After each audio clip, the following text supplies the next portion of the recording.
Madame, Monsieur Yaorana et bienvenue. Voici les titres de ce jeudi. Les 75 ans de la création de la République populaire de Chine sous le signe de la paix et la prospérité. Et quelques heures après l'impact d'un missile intercontinental chinois à quelques centaines de kilomètres de nos îles, l'occasion pour le président du pays et le consul de Chine de mettre les choses à plat et même de discuter de projets sino-polynésiens. Développer la production de produits vivriers locaux pour proposer aux Polynésiens un mode de vie plus sain, c'est l'objectif du plan de transition alimentaire. Le gouvernement devrait le présenter d'ici peu, c'est un chantier d'envergure, vous le verrez. Comme tous les jeudis, Oriane Otefog nous donnera des nouvelles de nos athlètes à l'étranger. Au programme, volleyball, padel, vaha et taekwondo.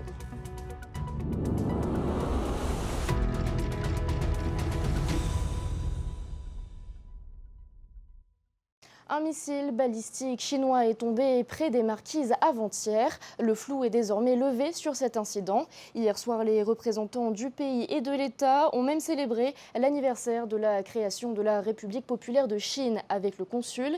La paix et les projets de développement sino-polynésiens étaient au cœur des discussions. Les détails dans ce reportage.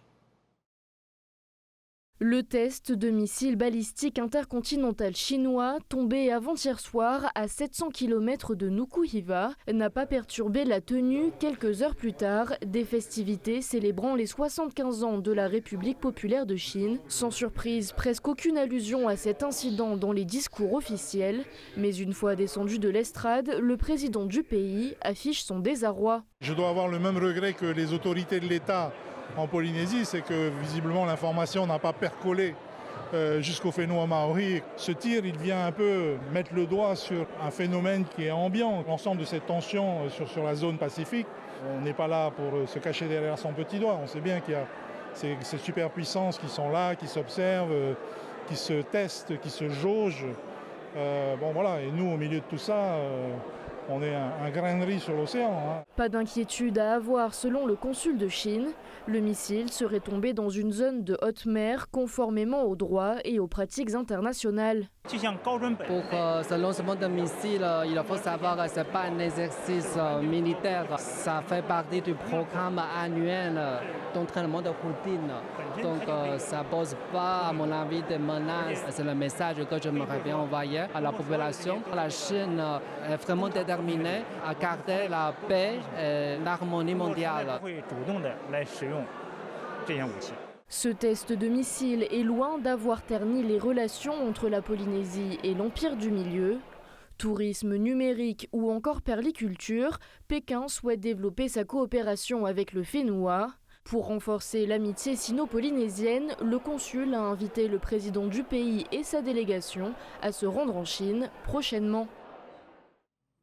Au volet judiciaire, les deux frères suspectés d'avoir tué le jeune Manoa et d'avoir jeté son corps du haut d'une falaise ont été mis en examen pour assassinat.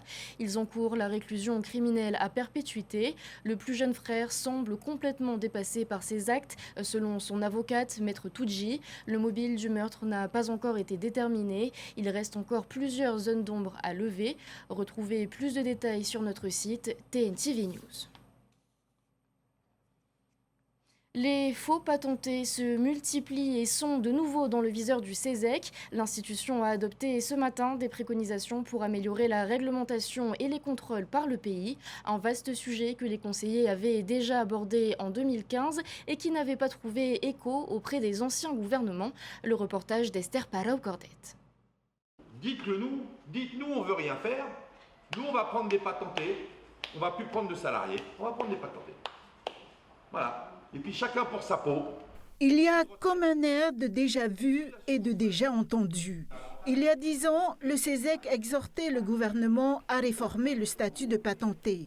Embauchés par certaines entreprises, ces entrepreneurs individuels exercent en réalité comme des salariés. Ces dérives ont conduit au phénomène des faux patentés. Et aujourd'hui, ils ont envahi tous les secteurs d'activité, selon le CESEC. Parce qu'on a moins d'entreprises qui utilisent des salariés. Elles sont au nombre de 5394. Et finalement, ça n'a fait que diminuer depuis 2009. Donc de moins en moins, on utilise des salariés. Pourquoi ?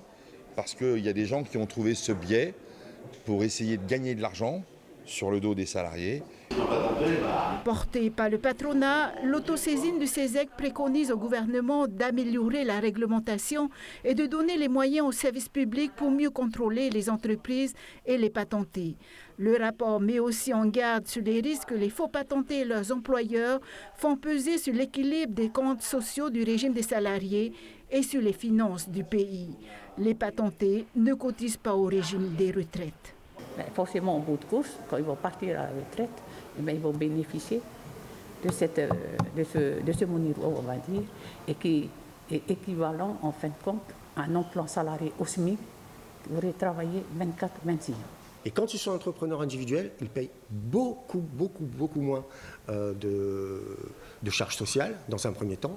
Ils ne sont pas pris en compte sur les indemnités journalières quand ils sont malades. Ils n'ont pas un mois de congé. Ils ne sont pas protégés par le Code du travail. Le CESEC encourage les faux salariés à saisir le tribunal du travail pour requalifier le contrat patenté en contrat de travail. Ce matin à Autumaoro, plus de 250 personnes ont assisté à l'ouverture de la 38e foire agricole. Pendant 10 jours, vous pourrez découvrir des produits venus des 4 coins de la Polynésie. Défilés, concerts, dégustations, chasse au trésor, plusieurs animations sont également prévues. Les organisateurs attendent plus de 50 000 visiteurs. À noter que vous pouvez vous y rendre tous les jours de 9h à 18h. Retrouvez le programme des animations sur notre site internet. Pour développer l'agriculture et l'élevage et privilégier la consommation des produits locaux, le pays lance son plan de transition alimentaire. Il devrait être présenté dans quelques semaines et devrait s'étaler sur une décennie. Le reportage de Nicolas Pérez, Davidson Bennett, Hereo Teariki et Mike Leral. 53% des Polynésiens n'ont pas un régime alimentaire sain. La raison, l'accès et le coût des produits issus de l'agriculture locale. Une problématique qui a poussé le précédent gouvernement à plancher depuis 2021 sur un plan de transition alimentaire décennal. Ce plan reste une priorité pour le gouvernement Brotherson et ses services. C'est un plan qui est important parce qu'on constate que beaucoup de nos jeunes délaissent un petit peu nos ressources vivrières locales et c'est donc de réintroduire nos aliments quotidiens traditionnels dans nos habitudes alimentaires. 6 objectifs stratégiques devraient guider ce plan de transition alimentaire et ainsi encourager à consommer local. Pour ce faire, la production devra répondre à la demande. Mais avec plus de 8000 hectares de terres agricoles perdues entre 1995 et 2012, soit la superficie totale de l'île de Taha, le territoire souhaite reconquérir ses terres publiques et privées. On va faire un appel à projets, ça fera l'objet justement de ces jours de la foire agricole, c'est important pour resensibiliser les personnes, pour leur dire que voilà, le pays est prêt maintenant à développer votre foncier. Vous maintenant famille, dont on sait qu'il y a beaucoup de terres qui sont dans l'indivis, réunissez-vous autour d'une table, entendez-vous pour que le pays vienne à mettre en place des accès sur vos terres privées à finalité agricole. Du côté des producteurs, on se dit prêt. Ils sont prêts à produire plus. Et je pense qu'ils peuvent le montrer. Quand on le voit à la foire agricole, il y a énormément de produits par rapport aux années précédentes. Maintenant, il faut du temps. L'agriculture, ça prend du temps pour pousser. Donc, mais oui, évidemment, ça passe par l'assurance des agriculteurs si on veut réussir notre transition. Avec plus de 5 milliards de francs injectés chaque année dans diverses aides à la consommation, telles que les PPN, le ministère de l'économie devra trouver de nouvelles pistes pour financer ce plan. Nous voulons également, dans l'interministérialité, inclure dans la boucle le ministère de l'économie et des finances, puisque pour que ce plan puisse devenir une réalité opérationnelle, il y a un certain nombre de dispositifs, notamment fiscaux, qui devront être mis en œuvre pour s'assurer des résultats. Ce plan de transition alimentaire devrait être présenté lors du prochain budget. Mais selon les protagonistes, des actions sont déjà mises en place. Et c'est pour ça qu'il est intéressant ce texte. C'est parce qu'on a déjà lancé énormément de programmes pour aller vers ce plan de transition alimentaire. Donc j'ai envie de dire, il a déjà commencé. L'Institut Louis Mallardet célèbre aujourd'hui ses 75 ans d'existence. Pour l'occasion, des artistes du Fénois ont créé des œuvres artistiques et pédagogiques inspirées des travaux réalisés dans les 6 laboratoires de recherche de l'ILM. Elles ont été dévoilées au public et feront l'objet d'une exposition itinérante pour expliquer les travaux de l'Institut. Nous écoutons les réactions du ministre de la Santé et d'une des responsables récompensées au niveau international pour ses travaux sur la ciguatera. Ils sont au micro de Léa Gondon et Sam Tegnaouré. 75 ans, c'est une vie. C'est la capacité de l'ILM à se recréer année après année, recherche après recherche, pensée après pensée.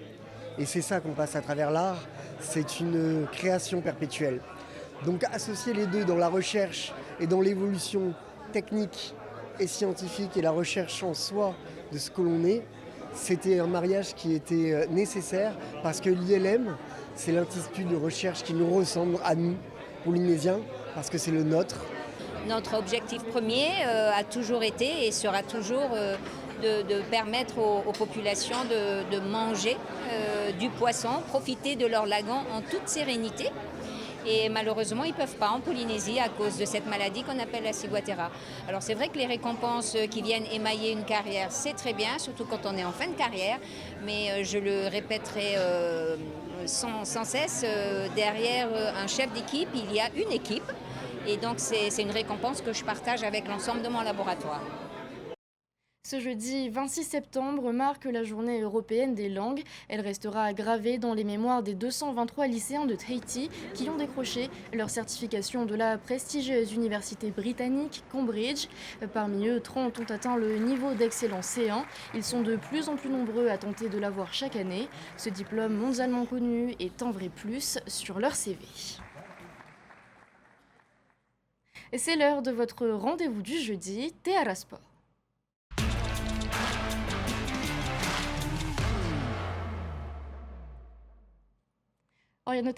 Yorana. Alors ces 10 derniers jours ont été marqués par les performances de nos représentants. On fait un tour d'horizon de leurs résultats. Et oui, on commence fort avec du volleyball. L'équipe de France des moins de 20 ans a décroché le titre de champion d'Europe. En finale, les tricolores ont battu la Bulgarie 3-7 à 1. Et parmi ces champions, on retrouve un Tahitien, Hokea Mare, il évoluait dans Tamari Punaru avant de faire une formation au Krebs de Montpellier. Hokea a ensuite décroché sa place au poste de central dans l'équipe de France U20. Il s'est illustré plusieurs fois dans ce championnat, comme vous pouvez le voir sur ces images. C'est le porteur du numéro 28 en maillot blanc. Cet exploit collectif lui permet de se faire remarquer pour une éventuelle carrière professionnelle et c'est tout le meilleur qu'on lui souhaite. Direction Strasbourg maintenant. Notre championne de padel a décroché un 4e sacre de championne de France le week-end dernier, Oriane. Et oui Emma, l'enfant de Manhi, Léa Godali, récemment médaillée de bronze au championnat d'Europe de padel et de nouveau championne de France avec sa partenaire Alix Colombo pour la 4e année consécutive puisque cette discipline se dispute en tandem. Une finale qui n'a pas été de tout repos. Les deux championnes s'étaient blessées en début de match. Une douleur à la cheville pour Léa et une au poignet pour Alix. Elles ont finalement tenu bon jusqu'à la balle de match et elles se sont imposées de 7 à 1. Et on reste en France, mais sur l'eau cette fois. La Haïto France s'est disputée le week-end dernier à Mourillon. Oui, un des plus grands événements de VA en France où de nombreux Tahitiens y participent chaque année. Plusieurs courses sont engagées. En V1, Manute Amian et Iloha Etchen ont survolé leurs catégories respectives. Chez les hommes, Manute a fini le parcours de 20 km en 2h14 devant Tahianu Maha'a et Manari Labei. Chez les dames, avec une distance de 13 km, Iloha Etchen arrive première en 1h15. Elle termine devant Daphné Degenbecker et Puatea Taruaura. Et on termine cette rubrique par du taekwondo en Australie. 22 taekwondoïstes de 6 clubs de la Polynésia Taekwondo ont disputé 2 compétitions internationales, la President Cup et l'Open d'Australie. Ils se sont alignés dans différentes catégories, les cadets, les juniors et les seniors. La délégation tahitienne a décroché donc 13 médailles, dont 5 en or, 4 en argent et 4 en bronze. Des résultats qui comptent pour le classement mondial. 6 autres combattants sont actuellement en Corée. Dès lundi, ils participeront au championnat du du monde junior et on leur souhaite un grand faitoito. Merci Oriano pour toutes ces nouvelles et à bientôt. À la semaine prochaine, Nima. Et c'est sur cette rubrique que s'achève ce journal. Merci de l'avoir suivi. Au programme ce soir sur TNTV, les émissions Moana et Toi, puis le film 21 Jump Street. Demain, Davidson Bennett reprend les commandes du JT. Je vous souhaite de passer une excellente soirée. À bientôt. Retrouvez ce journal en replay sur notre site internet et notre application mobile TNTV.